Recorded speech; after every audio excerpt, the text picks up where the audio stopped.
दोस्तों अगर आज के टाइम में आपके माइंड में कोई सा भी सवाल आता है तो आप सिंपली गूगल पे जाते हो, सर्च करते हो और उसका आंसर आपको मिल जाता है। मतलब अगर हमें कोई भी सवाल पूछना है तो गूगल वहां पे है। बट क्या आपको पता है कि गूगल का यूज सिर्फ सवाल पूछने के लिए नहीं, इसके अलावा भी कई चीजों में आप गूगल का यूज कर सकते हो, जो कि आज के इस वीडियो में हम जानेंगे। आज के इस वीडियो में हम 10 ऐसे ट्रिक्स के बारे में जानेंगे जिनकी मदद से आप अपने काम को काफी ज्यादा यूजफुल बना सकते हो। और अगर मैं बात करूं कि आप एक स्टूडेंट हो, एक जॉबर हो या फिर कोई प्रोफेशनल वर्क करते हो, तो उन सब टर्म्स में भी जो ट्रिक्स मैं आपको बताने वाला हूं वो आपका काफी टाइम बचाने वाले हैं और आपके काफी ज्यादा यूज आने वाले हैं। तो मेक श्योर कि आप इस वीडियो को पूरा देखिए, क्योंकि ये वीडियो आपके लिए बहुत ही ज्यादा इंपॉर्टेंट होने वाला है। तो बिना किसी देर के शुरू करते हैं इस वीडियो को। अब यहाँ पे बात करते हैं सबसे पहले ट्रिक की, जो कि है बुकमार्क टैब। बेसिकली अगर मैं बात करूं कि गूगल पे आपने कोई सा भी वेबसाइट खोला, कोई भी हमने एक टैब ओपन किया, जैसे कि मैं यहाँ पे डाल देता हूँ w3schools.com, ये हमने डाल दिया यहाँ पे। अभी डालने के बाद नॉर्मली मान लो कि इसे खोला मैंने, और इसे खोलने के बाद मैं इसके अंदर जाके कोई सा भी एक कोर्स खोल लेता हूँ, और उसके अंदर भी जाने के बाद मैंने कई सारी चीजें यहाँ पे खोल ली। अब यहाँ पे बताने का मतलब क्या है, देखो कई बार क्या होता है, आप गूगल पे गए, कोई भी आपने वेबसाइट खोली और उस वेबसाइट के अंदर जाते जाते कोई भी आप एक पर्टिकुलर वर्क जो है वो वहां पे कर रहे हो, बट मान लो कि आपका कोई अर्जेंट काम आ गया, आपका कोई कॉल आ गया और आपको जाना पड़ रहा है, तो क्या होगा कि आप अपना कंप्यूटर तो बंद करके जाओगे, इससे भी चीजों को क्या करोगे, क्लोज करके जाओगे। तो उस केस में क्या होगा, अगली बार आओगे दोबारा ये सारा स्टफ आपको करना पड़ेगा। तो ये जो हमारा टैब है, यानी कि ये जो अभी आप वेब पेज देख रहे हो, इसको हम बुकमार्क करके रख सकते हैं, ताकि जब भी हम दोबारा गूगल पे आए तो मुझे ये सारा स्टफ दोबारा ना करना पड़े कि पहले W3 स्कूल खोला, फिर उसके अंदर गए, फिर उसके अंदर गए। नहीं, सिंपली हमने एक क्लिक किया और सीधा हम इसी पेज पे पहुंच जाएंगे। तो सिंपली इसके लिए आपको करना क्या है, इसके लिए यहाँ पे आना है। यहाँ पे आने के बाद आपको एक ऑप्शन मिलेगा यहाँ पे बुकमार्क का। तो जब आप इस पे जाओगे तो दो ऑप्शन मिलते हैं, एक आता है बुकमार्क दिस टैब, मतलब सिर्फ इस टैब को बुकमार्क कर रहे हैं, और एक ऑप्शन आता है बुकमार्क ऑल टैब, मतलब ये जो दो टैब मैंने खोल रखे हैं दोनों के दोनों बुकमार्क हो जाएंगे। तो मैं सिर्फ सिंगल बुकमार्क करूंगा यहाँ पे, बुकमार्क दिस टैब किया हमने, और इसे किसी भी नाम से मैं सेव कर देता हूं। तो मैंने बोल दिया कि यहाँ पे प्रोग्रामिंग स्टडी के नाम से मैंने इसे सेव कर दिया, ठीक है। तो ये हमने लिखा और मैंने डन किया। अब मैं इसे बंद करता हूं और मान लो कि हमने दोबारा इसे ओपन किया, तो मैं गूगल क्रोम पे आया और जो मेरी ये वाली जो आईडी है ये मैंने यहाँ पे ओपन किया, ठीक है, राहुल चौधरी वाली। अब यहाँ पे ओपन करते हो, देखो दो साइट मैंने खोली हुई थी, इंडिया पोस्ट है वो मैंने खोला हुआ था, और एक ये W3 था। तो देखो ये मैंने बुकमार्क किया था, यहाँ पे आ रहा है। मैं इस पे क्लिक करता हूँ, आप देखो कि जहां मैंने छोड़ा था हम सीधे वहीं पहुंचे। तो ये वो one of the important term है अगर आप गूगल यूज करते हो स्टडी के लिए, किसी भी चीज के लिए, और वहां पे अगर आपको किसी को भी बुकमार्क करना है, चाहे आप कितने भी इनसाइडर पोर्शन पे हो, तो सीधा वहीं एक्सेस कर पाओगे। तो ये one of the important term है। अब बात करते हैं हमारे दूसरे ट्रिक की, जो कि हर एक पर्सन के लिए बहुत ही ज्यादा इंपॉर्टेंट है। एक चीज आपको भी पता है कि हमारे फोन में आज के टाइम में सिर्फ कॉलिंग ही नहीं, सारा डेटा, अगर हम बात करें डॉक्यूमेंट्स हो गया, हमारा बैंक अकाउंट हो गया, सभी चीजें उस फोन के अंदर होती है, राइट।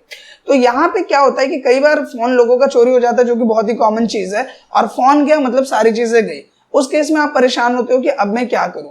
तो यहाँ पे गूगल आपको एक ऑप्शन देता है अपने गूगल अकाउंट की तरफ से कि आप अपने डिवाइस को ढूंढ सकते हो, या फिर उस डिवाइस के अंदर जितनी भी चीजें हैं उस सभी चीजों को एक ही बार में उड़ा सकते हो। कैसे? तो सिंपली आपको क्या करना है कि यहाँ पे आपको लिखना है फाइंड माई डिवाइस। थोड़ा सा आपने लिखा, आपको इस पे क्लिक करना है। क्लिक करने के बाद आपको सिंपली यहाँ पे क्या करना है कि यहाँ फाइंड माई डिवाइस का ऑप्शन आपको मिलेगा, इस पे क्लिक कर देना। अब देखो यहाँ पे मैंने जो आईडी खोली है उसके यहाँ पे Realme 6 जो फोन है वो है, और यहाँ पे मुझे तीन ऑप्शंस मिल रहे हैं। एक मिल रहा है प्ले साउंड, कि मान लो अगर मेरा फोन मुझे नहीं मिल रहा, जैसे रूम में कई बार फोन खो जाता है और हमें नहीं मिलता, तो आप यहाँ पे प्ले साउंड कर सकते हो। प्ले साउंड में क्या होगा, वो रिंग करेगा और आपको पता चल जाएगा कि आपका फोन एक्चुअल में कहाँ पे है। इसके अलावा आपको सिक्योर डिवाइस करना है तो आप उसे लॉक कर सकते हो, मान लो किसी और पर्सन के हाथ में या फिर चोरी हो गया तो आप सिक्योर कर सकते हो, नंबर 2। और तीसरा है इरेज डिवाइस। इसमें क्या होगा, जो आपका गूगल अकाउंट सेव है, जिसके भी आप पे आपका फोन चल रहा है, वो सारा का सारा डेटा एक ही बार में उड़ जाएगा। मतलब कि आपका फोन तो गया लेकिन आपका पूरा डेटा सिक्योर हो जाएगा। तो ये one of the important term है मेरे हिसाब से हर एक पर्सन के लिए, क्योंकि फोन चोरी होना या फिर खो जाना एक बहुत ही कॉमन प्रॉब्लम है सब लोगों के बीच में। अब बात करते हैं तीसरे ट्रिक की, जो कि है सर्च बाय इमेज। कई बार क्या होता है कि आपके पास कोई इमेज है और उस इमेज से आप एक्सेस करना चाहते हो कि वो पर्सन की डिटेल हमें मिल जाए या वो पर्सन कौन है। तो कहने का मतलब क्या, आपने गूगल खोला यहाँ पे और सिंपली आपको एक इमेज का ऑप्शन यहाँ मिल रहा है, इस पे क्लिक करना है। क्लिक करने के बाद यहाँ पे इस तरीके से आपको एक सर्च ऑप्शन मिलेगा, जहां पे जो ये कैमरे का आपको ऑप्शन मिल रहा है ये बता रहा है सर्च बाय इमेज। तो आपको इस पे क्लिक करना है और अपलोड एन इमेज पे क्लिक करना है और चूज फाइल पे क्लिक करना है। अब यहाँ पे क्लिक करने के बाद मैंने एक इमेज डाउनलोड की हुई है, तो मैं क्या करता हूँ उसे यहाँ पे अपलोड मारता हूँ और देखता हूँ कि उस पर हमें क्या रिजल्ट शो करता है। तो वो इमेज कहाँ है, वो इमेज रही है, हमने इसे क्लिक किया और किया ओपन। अब ओपन करने के बाद इसने थोड़ी सी लोडिंग ली और यहाँ पे मुझे रिजल्ट शो कर दिया। मैंने वहां पे कोई नाम नहीं लिखा हुआ इमेज के ऊपर में, बट ये मुझे बता रहा है चार्ल्स बेबेज। साथ ही इसने विकिपीडिया का ऑप्शन, या फिर मैं बात करूं सभी चीजें उनसे रिलेटेड, इवन मैं बात करूं उनसे रिलेटेड जितनी इमेजेस है उन सभी चीजों का ऑप्शन मुझे ऑन स्क्रीन दे दिया है। तो इस तरह से अगर आप बिहाफ ऑन इमेज सर्च करना चाहते हो तो वो चीज भी यहाँ पॉसिबल है। अब बात करते हैं ट्रिक नंबर 4 की, जो कि है Google apps, one of the important term for everyone. अगर आप एक स्कूल स्टूडेंट हो या फिर एक जॉबर हो, ऑफिशियल पर्सन हो, सबके लिए ये वाला ऑप्शन बहुत इंपॉर्टेंट है। क्यों? तो कई बार क्या होता है कि आपके पास एक कंप्यूटर है, आपने उसमें ऑपरेटिंग सिस्टम डाला हुआ है, ठीक है, लेकिन कई बार हमारे पास एमएस ऑफिस का पैकेज नहीं होता। जैसे कि मैं बात करूं वर्ड, एक्सेल, पावर पॉइंट। अब वर्ड का यूज आपको पता होगा कि वहां पे हम क्या करते हैं, रिज्यूम बनाना है, कोई लेटर हेड बनाना है, कोई फॉर्म बनाना है, तो उसके लिए यूज होता है। एक्सेल की बात करें, जितना भी डेटा आपको मैनेज करना चाहिए स्कूल का हो किसी का भी, वो आप करते हो। तो अगर आपके पास वो नहीं है तो आपको यहाँ पे गूगल एप्स में ही वो सारे ऑप्शन मिल जाते हैं। यहाँ पे आप देख पा रहे हो, मैंने गूगल ऐप पे क्लिक किया तो यहाँ पे आपको क्या है कि यहाँ पे ऑप्शन मिलता है डॉक्स का, जो कि बिल्कुल माइक्रोसॉफ्ट वर्ड की तरह वर्क करता है, और यहाँ पे मिलता है गूगल शीट का, जहाँ पे बिल्कुल आप एक्सेल का काम कर सकते हो, और यहाँ स्लाइड का ऑप्शन मिलता है जहाँ पे आप पावर पॉइंट का वर्क कर सकते हो। अब सपोज मैंने इस डॉक पे क्लिक किया, क्लिक करने के बाद आप इसका इंटरफेस देखोगे तो आपको बहुत ही सिंपल यहाँ मिलेगा। सबसे पहले आपको यहाँ बना बनाया फॉर्मेट मिल जाता है। जैसे मान लो आपको रिज्यूम बनाना है, आप जॉब के लिए जा रहे हो, आपको रिज्यूम बनाना है, तो नहीं पता आपको कैसे बनेगा, तो यहाँ बना बनाया फॉर्मेट, आपने इस पे क्लिक कर लिया। क्लिक करने के बाद क्या होगा कि फॉर्मेट खुलेगा और आपको बस इसे एडिट करना है। जैसे कि यहाँ पे आपका नाम है तो आपने नाम डाल दिया, ये खुद आपको बता रहा है कहाँ क्या क्या चीजें डालनी है। तो हमने यहाँ पे नाम डाल दिया, अपनी स्किल डाल दिया, अवार्ड वगैरह जो भी चीजें, जो रखना है रखा, जो नहीं रखना डिलीट कर दिया। तो ये one of the important term है गूगल की तरफ से कि अगर आपके पास एक पैकेज नहीं है तब भी आपको वो सभी ऑप्शन मिल जाते हैं जो कि आपको माइक्रोसॉफ्ट की तरफ से खरीदना पड़ता है। आपको पता है कि ऑफिस भी आपको परचेज करना पड़ता है, नहीं तो आपको क्रैक करके सॉफ्टवेयर इंस्टॉल करना पड़ता है। तो ये चीज आपको मिल जाती है, जो कि बहुत ही बेस्ट ऑप्शन है। अब बात करते हैं ट्रिक नंबर 5 की, जो कि है गूगल व्यूअर। आपको एक चीज पता है कि आपके सिस्टम में अगर आपको इमेज ऑन करना है, आपको वीडियो चलाना है, आपको पीडीएफ ऑन करना है, तो उसके व्यूअर्स आपके पास होना चाहिए। मतलब पीडीएफ व्यूअर आपके पास होना चाहिए, इमेज व्यूअर होना चाहिए आपके पास, या फिर मैं बात करूं मीडिया प्लेयर होना चाहिए। जैसे एमएक्स प्लेयर होता है, वीएलसी मीडिया प्लेयर होता है, तो ये मीडिया प्लेयर्स होता है।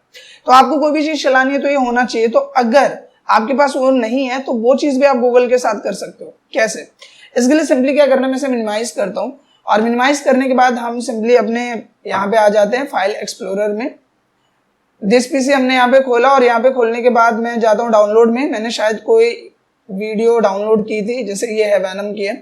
तो अभी जैसे मुझे इसको चलाना है या फिर इस वाली वीडियो को चलाना है, तो इसे चलाने के लिए आपको करना क्या है, आपको सिंपली जो आपका टैब है वो तो ओपन करना ही है, और इसको क्या करना है, छोटा कर लेना है थोड़ा सा, ताकि हम वहां से फाइल को क्या कर सके, पिक कर सके। तो मैंने इसको पकड़ा, लेफ्ट क्लिक से होल्ड किया, और यहाँ लाके इसे यहाँ पे हमने क्या कर दिया, शिफ्ट कर दिया, और सिर्फ एंटर प्रेस करना है। आप देखेंगे कि गूगल में वो बिल्कुल प्ले हो रहा है, और आप चाहें इसे जैसे आप मीडिया प्लेयर में यूज करते हो उस तरह से आप यूज कर सकते हो। आपको वॉल्यूम अप डाउन करना है, वो चीज भी आप कर सकते हो, फुल स्क्रीन कर सकते हो। तो कुल मिला के आपको एक यहाँ पे मीडिया प्लेयर मिल जाता है। इसी के साथ अगर इमेज व्यूअर की बात करें, पीडीएफ व्यूअर की बात करें, तो वो चीजें भी पॉसिबल है। कैसे? इसके लिए भी सिंपली आपको क्या करना है, यहाँ पे आना है, और आने के बाद मान लो कि हमें सपोज ये वाली इमेज ओपन करनी है, ये वाली इमेज है, तो आपको यहाँ पे क्या करना है कि सिंपली इसको मैं छोटा कर लेता हूँ यहाँ पे, और छोटा करने के बाद जैसे ये इमेज मुझे खोलनी है तो मैंने इसे लिया और यहाँ पे मूव कर दिया, एंटर किया, और ये इमेज यहाँ पे खुल गई। इसी तरह से पीडीएफ भी वर्क करेगा, इसी तरह से जो ऑडियो है या दूसरी चीजें वो भी वर्क करेगा। तो ये चीज कई बार लोग को जरूरत पड़ जाती है, क्योंकि कई बार लोग के पास मीडिया प्लेयर नहीं होता, या फिर जो मीडिया प्लेयर है वो सपोर्टेड नहीं होता। तो उस केस में आप यहाँ पे उसे प्ले कर सकते हो। तो फ्री का मीडिया प्लेयर, फ्री का इमेज व्यूअर, फ्री का पीडीएफ व्यूअर, सारी चीजें गूगल की तरफ से आपको मिल जाती है। कुल मिला के गूगल की बात करें तो एक फुल अप पैकेज आपको मिल जाता है।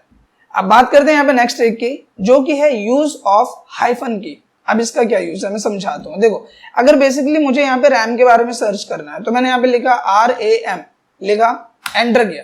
अब मैंने सर्च किया तो यहाँ पे मुझे ऊपर ये दिखा रहा है, नीचे में यहाँ पे कुछ से कुछ दिखा रहा है, ये रामचरण दिखा रहा है, या फिर मैं बात करूँ राम जी हो गए, सीता जी हो गए, उनकी फोटो दिखा रहे हैं, इस तरह से शो करता है।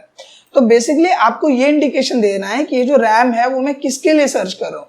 तो मैंने यहाँ पे रैम किया, और मैंने हाइफन का सिंबल दिया, जो डैश है इसको हाइफन बोलते हैं। ये लिखने के बाद मैंने कंप्यूटर लिखा, एंटर किया। अब यहाँ पे रैम से रिलेटेड सिर्फ कंप्यूटर टर्म्स में जो जो चीजें होंगी सिर्फ वो शो करेंगे। कोई भी अलग चीजें मैं बात करूं जैसे कि कोई मूवी स्टार हो गया या फिर कोई मूवी से रिलेटेड क्लिप हो गई, वो चीजें यहाँ शो नहीं होंगी। सेम लाइक यहाँ पे मैं बात करता हूँ, जैसे अमेजोन बहुत पॉपुलर है, आप यहाँ पे अमेजोन लिखोगे तो आपको पता है कि अमेजोन की साइट ही खुलनी है। देखो यहाँ पे अमेजोन का ऑप्शन आ रहा है, ये आ रहा है, जबकि अमेजोन एक्चुअल में क्या है, एक जंगल का नाम है। तो यहाँ पे मैंने अमेजोन किया, हाइफन किया और मैंने डाल दिया जंगल। अब जैसे मैं ये करूंगा तो सिर्फ अमेजोन जो एक्चुअल मीनिंग है उसका, यानी जंगल से रिलेटेड, सिर्फ वो चीजें आपको शो करेगा या उससे रिलेटेड टर्म शो होगी। तो ये हाइफन का इंपॉर्टेंट यूज है इन केस अगर आप किसी पार्टिकुलर फील्ड में सर्च करते हो और सिमिलर नेम्स है तो वहां पे इसका बेनिफिट है। अब बात करते हैं नेक्स्ट ट्रिक की। क्या आपको पता है कि आपके गूगल में कैलकुलेटर भी अवेलेबल है?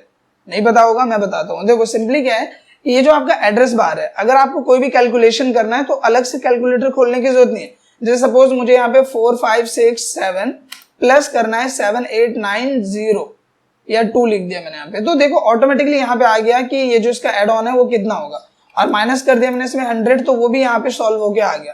तो कुल मिला के कैलकुलेटर की तरह भी आप एड्रेस बार में गूगल के यूज कर सकते हो।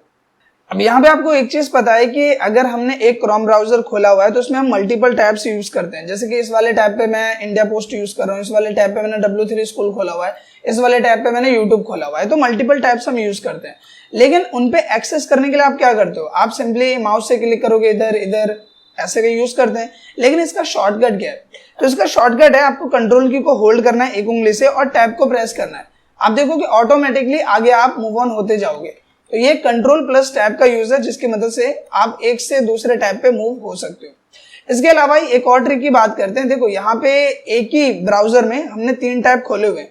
मान लो मुझे क्या करना है कि मुझे इस वाले टैब को दूसरे ब्राउजर पे खोलना है, तो उसके लिए आप क्या करोगे, सिंपली आपको इसे सेलेक्ट करना है और साइड पे क्लिक करना है, मतलब नीचे ले आओ या फिर जैसे भी है, और ये अपने आप देखोगे ये नई विंडो हो गई है। अभी मैं छोटा करके शो करता हूँ आपको, इसे हमने इधर रख दिया और ये आ गया ये वाला।